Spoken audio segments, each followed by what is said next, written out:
स्वागत है दोस्तों एक बार फिर से आपके अपने YouTube channel learn about medicine में, जहां आप पाते हैं दवाइयों के बारे में संपूर्ण जानकारी।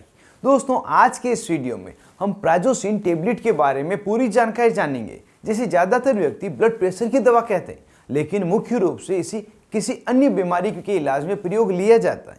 हम जानेंगे वास्तव में यह टेबलेट क्या है, किस बीमारी में कितनी मात्रा में दिया जाता है, और अगर आपको यह टेबलेट डॉक्टर ने लिखी है तो कितने दिनों तक इसे आपको लेना होगा, और क्या इस टेबलेट के साइड इफेक्ट हो सकते हैं।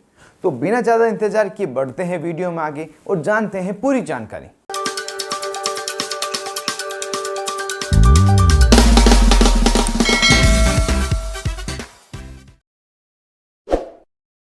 हेलो फ्रेंड्स, नमस्ते दोस्तों। प्राजोसिन यह दवा का मूल नाम है, जिसे दवा का जेनरिक नाम भी कहते हैं।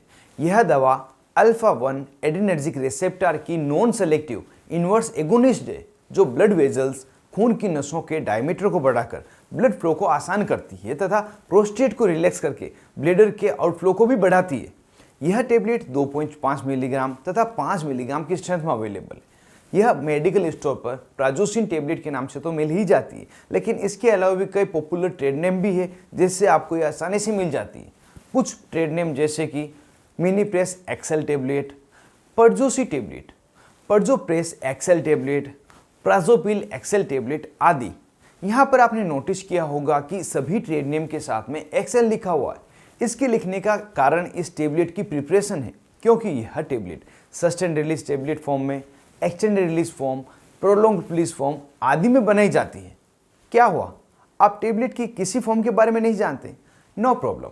यदि इस फॉर्म को आप जानना चाहते हैं तो इसके लिए मैंने अलग से पहले ही वीडियो बनाए हैं। ऊपर आई कार्ड पर क्लिक करके टेबलेट की अलग अलग फॉर्म्स के वीडियो को आप देख सकते हैं और उनकी पूरी डिटेल जान सकते हैं। यहाँ हम जान लेते हैं कि टेबलेट का प्रयोग किन किन बीमारियों में किया जाता है। तो यदि किसी व्यक्ति का ब्लड प्रेशर बढ़ा हुआ है, उसे हाई ब्लड प्रेशर की समस्या है, तो ब्लड प्रेशर को नॉर्मल तक लाने के लिए यह टेबलेट प्रयोग लाई जाती है।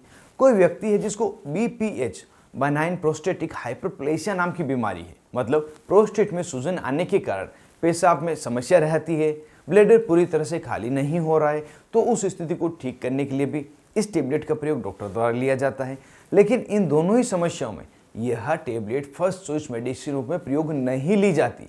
जब किसी मरीज को यह दोनों समस्याएं साथ में होती है तो उस समय फर्स्ट लाइन ट्रीटमेंट के रूप में इस दवा का प्रयोग लिया जाता है, और इसी कारण से आपने देखा होगा कि ब्लड प्रेशर को कम करने के लिए ज़्यादातर इस टेबलेट का प्रयोग नहीं लिया जाता है।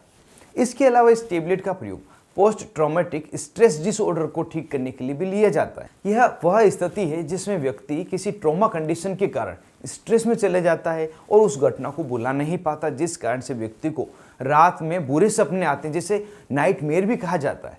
साथ ही इस टेबलेट का प्रयोग हार्ट फेल्यूर तथा रेनॉल्ड सिंड्रोम के मरीज में भी किया जाता है। हार्ट फेल्योर, जिसे तो आप अच्छी तरह से जानते ही हैं कि व्यक्ति का हार्ट सही तरह से कार्य नहीं करता, जिस कारण से पूरे शरीर में ब्लड फ्लो नहीं हो पाता। और रेनॉल्ड सिंड्रोम यह एक ऐसी स्थिति है जिसमें व्यक्ति की छोटी आर्टरीज में मरोड़ आने के कारण ब्लड फ्लो बंद हो जाता है, जो मुख्य रूप से नाक, कान, होठ, हाथ की अंगुलियों, निपल्स आदि में देखा गया है। और आर्टरीज फ्लो बंद होने के कारण किसी पर्टिकुलर बॉडी पार्ट का डिस्कलरेशन हो जाता है, वो सफ़ेद दिखाई देने लगती है। तब उस स्थिति में प्राजोसिन टेबलेट दी जाती है, और यह प्राजोसिन आर्टरीज के डायमीटर को बढ़ाकर ब्लड फ्लो को बढ़ाता है और स्थिति को ठीक करने में सहायता करता है।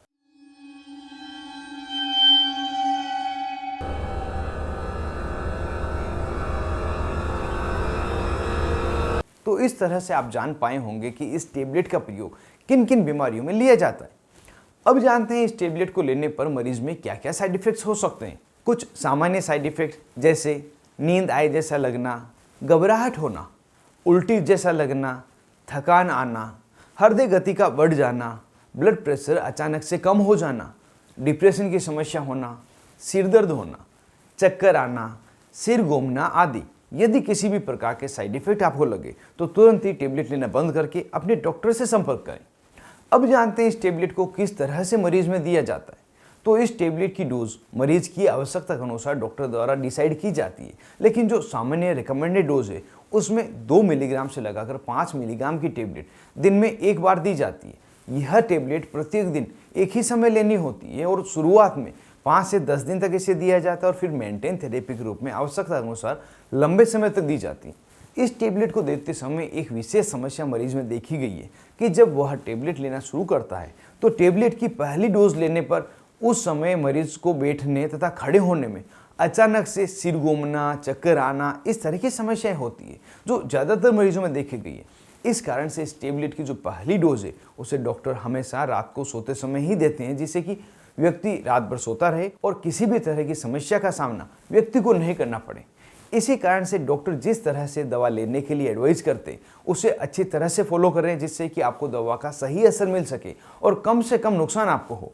तो दोस्तों, आज के इस वीडियो में हमने प्राइजोसिन टेबलेट के बारे में जाना, जो मुख्य रूप से ब्लड प्रेशर तथा बीपीएच दोनों समस्याओं के साथ में होने पर दी जाती है। आज के इस वीडियो में बस इतना ही। मिलते हैं किसी नए वीडियो में, नई दवा, नए टॉपिक के साथ में। तब तक के लिए स्वस्थ एवं मस्त रहें।